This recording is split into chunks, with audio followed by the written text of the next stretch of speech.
Bienvenue pour cette nouvelle séquence des paroles de la vie éternelle avec Marc Joseph. Nous sommes aujourd'hui le 9 août 2023. Encore un jour de grâce avec Jésus-Christ, un jour de bénédiction. Jésus-Christ a promis d'être avec toi, d'être avec nous, donc avec toi, tous les jours, jusqu'à la fin du monde. Et c'est une réalité. Jésus-Christ tient ses promesses. Et c'est pour ça que je suis venu ce matin te rappeler cela. Jésus-Christ est avec toi tous les jours, jusqu'à la fin du monde. Je te demande seulement de ne pas oublier de donner un petit coup de pouce, comme ça, liker, pour permettre à plus de personnes d'entendre ce message, d'entendre cette vidéo, d'entendre ces paroles d'encouragement qui nous dit que Jésus-Christ est avec toi tous les jours, jusqu'à la fin du monde, quelles que soient les circonstances. Ne connaissant pas les événements que tu vas traverser, je ne connais pas le déroulement de ta journée, mais j'ai une certitude. Jésus t'a donné sa promesse. Il est fidèle. Il est avec toi tous les jours, jusqu'à la fin du monde. Souviens-toi et n'oublie point que la présence de Jésus-Christ est la chose la plus importante. Dans ta vie, il faut toujours se souvenir de cela. Je vais continuer la lecture de l'évangile de Marc au chapitre 12. Verset 1er. Jésus se mit ensuite à leur parler en parabole. Il dit, « Un homme planta une vigne et l'entoura d'une haie, creusa un pressoir et bâtit une tour, puis la ferma à des vignerons et quitta le pays.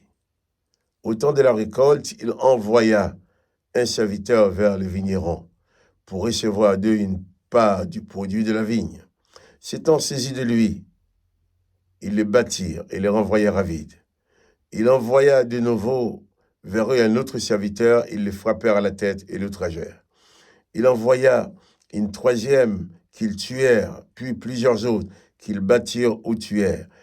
Il avait encore un fils bien-aimé, il l'envoya vers eux, le dernier, en disant, « Ils auront du respect pour mon fils. » Mais ces vignerons dirent entre eux, « Voici l'héritier, venez, tuons-le, et l'héritage sera à nous. » Et ils se saisirent de lui, ils les tuèrent, et les jetèrent hors de la vigne. Maintenant, que fera le maître de la vigne? Il viendra, fera périr les vignerons, et il donnera la vigne à d'autres. Un passage assez dur, mais que Jésus parle par cette parabole pour dire à chacun de nous, la vie que nous avons, Dieu nous l'a donnée. Nous devons être reconnaissants. Nous ne devons pas tomber dans le piège de tous ceux aujourd'hui qui veulent faire disparaître la présence de Dieu dans leur vie. Au point qu'on a même inventé aujourd'hui ce qu'ils appellent le baptême républicain. Parce que vous savez, il y a des personnes qui vont à l'église pour leur naissance, on les amène. Pour le baptême, chez les catholiques, ou pour une prière de bénédiction, chez les protestants. Ensuite, ils vont y retourner peut-être pour leur première communion. Ensuite, ils vont retourner pour leur mariage. Après, c'est leur enterrement. Ils vont 4 fois. Mais même ces 4 fois-là, qui ne suffit pas vraiment pour être sauvé, pour connaître Dieu, eh bien, on est en train de l'éliminer en évitant le baptême républicain. Je ne sais pas depuis quand la République était habilitée à baptiser les gens. Jésus a demandé à ses disciples de baptiser. Mais on fait cela seulement pour dire, eh bien, on vous donne encore un moyen supplémentaire pour faire disparaître l'existence de Dieu de ta vie, pour faire disparaître toutes les traces de la présence de Dieu. Jésus, cette parabole de Jésus est valable pour notre temps d'aujourd'hui. Dieu te donne la vie. Dieu seul peut apporter la paix dans ta vie. Et toi, tu fais tout pour l'écarter de ta vie. Et on t'encourage à le faire. Et comme Jésus a dit, le maître de la vie a envoyé des serviteurs, on les a outragés, on les a tués. Et aujourd'hui aussi, beaucoup de gens ont tendance à se révolter contre ceux qui leur prêchent l'évangile, contre ceux qui parlent de Jésus-Christ, contre ceux qui leur parlent de Dieu. Jésus donne cette parabole pour notre temps d'aujourd'hui, pour te dire, tu ne peux pas être plus fort que Dieu.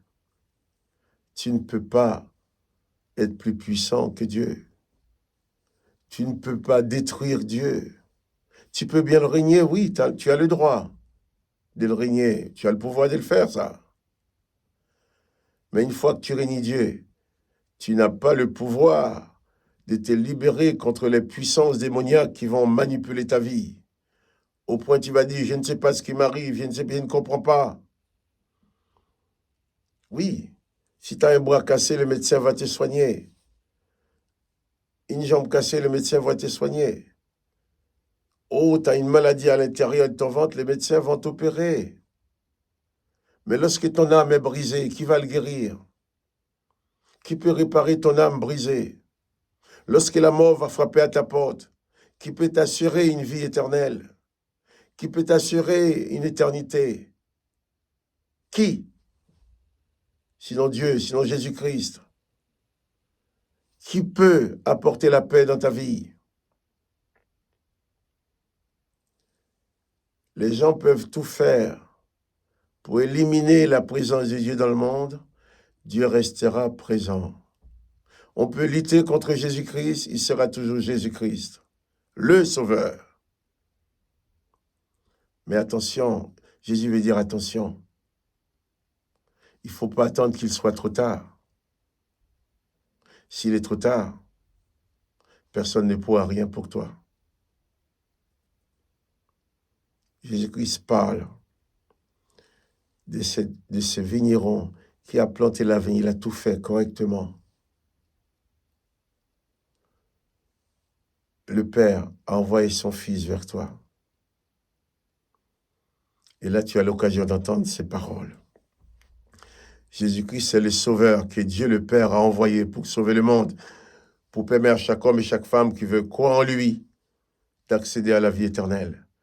Et c'est Jésus-Christ qui te dit, je suis avec toi tous les jours, jusqu'à la fin du monde. Alors, je t'en prie, pour l'amour de toi, ne le rejette pas. Si tu aimes la vie, aime Jésus-Christ. Jésus-Christ dit qu'il est le chemin, il est la vérité, il est la vie. Donc si tu aimes la vie, aime Jésus-Christ. Si tu veux avoir une bonne vie, aime Jésus-Christ. Si tu veux vivre dans la paix, aime Jésus-Christ. Si tu veux être libéré de toutes les puissances démoniaques qui peuvent vouloir s'installer dans ta vie pour te démolir, alors aime Jésus-Christ. Si tu veux t'en sortir tous les jours, avec un puissant sauveur qui te conduit tous les jours, aime Jésus-Christ. Attache-toi à lui. Et il te dit qu'il est avec toi tous les jours, jusqu'à la fin du monde. Jésus-Christ est le sauveur. Ce n'est pas un juge, il n'est pas là pour condamner. C'est pour ça qu'il avertit. Il n'est pas là pour condamner, mais la condamnation existe quand même. Puisque si toi tu te condamnes, personne ne peut te libérer. Aime Jésus-Christ. Chéris sa présence dans ta vie. Chéris la présence de Jésus-Christ tous les jours de ta vie. Et bannis la panique. Bannis la peur, bannis la terreur. Bannis la déprime. Jésus-Christ est ton sauveur. Il t'aime. Il veut que tu sois bien. C'est pourquoi il promet d'être avec toi tous les jours jusqu'à la fin du monde. Oh, que son Saint-Nom soit béni. Que toi aussi tu sois béni. Moi, Marc-Joseph, je te dis seulement aussi, n'oublie pas de donner un petit coup de pouce, liker, pour dire que tu aimes cette vidéo, si tu l'aimes bien sûr, pour permettre à d'autres de la regarder. Que le nom de Jésus-Christ soit béni, que toi tu sois béni. Alors, à bientôt pour une autre séquence des paroles de la vie éternelle.